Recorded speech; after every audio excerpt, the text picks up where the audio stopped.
ये कहानी है एक पुरानी हवेली के बारे में जिसे लोग भूतिया हवेली के नाम से जानते थे।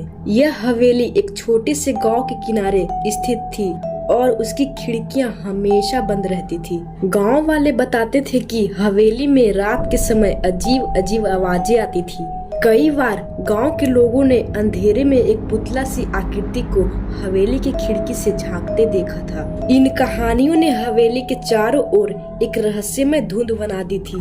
एक दिन एक युवा पत्रकार समीर ने तय किया कि वह हवेली के रहस्यों तक पहुँच कर ही रहेगा।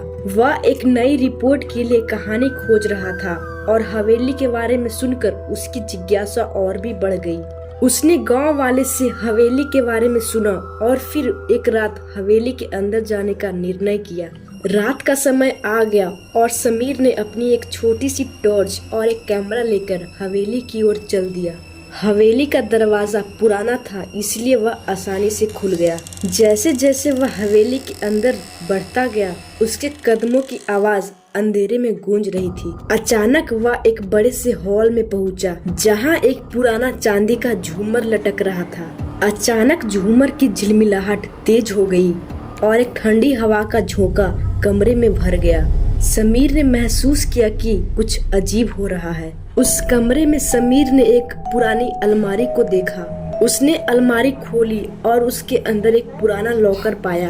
लॉकर खोलते ही एक पुराना पत्र और एक छोटी सी संदूक बाहर गिरी। पत्र में लिखा था कि यदि तुम यह पत्र पढ़ रहे हो तो समझो तुम्हें हमारी दुविधा को समझने का अवसर मिला है। हम इस हवेली में हमेशा के लिए बंद हो चुके हैं और अब हमारा रहस्य तुम्हारे हाथ में है। और अब समीर ने संदूक को खोला और उसने देखा कि उसमें एक पुराना डायरी और एक तस्वीर थी। डायरी में कुछ हवेली के पूर्व मालिकों की कहानियां थी और तस्वीर में एक बहुत ही खतरनाक घटना का चित्रण था। डायरी पढ़कर समीर को ये पता चला कि हवेली में एक रहस्यमय प्रयोग हुआ था, जिसमें एक आत्मा को अमर बनाने की कोशिश की गई थी। जैसे ही समीर ने डायरी पढ़ी, हवेली के अंदर एक अजीब सा सन्नाटा छा गया। अचानक समीर ने एक आवाज सुनी, तुमने हमें ढूंढ लिया, अब तुम्हारी बारी। समीर ने देखा कि हवेली के अंदर की हवा तेजी से बदल रही थी। उसने उस डायरी और तस्वीर को अपने बैग में रखा और हवेली से बाहर निकलने का प्रयास किया। जैसे जैसे वह बाहर निकल रहा था, दरवाजा अपने आप बंद हो रहा था।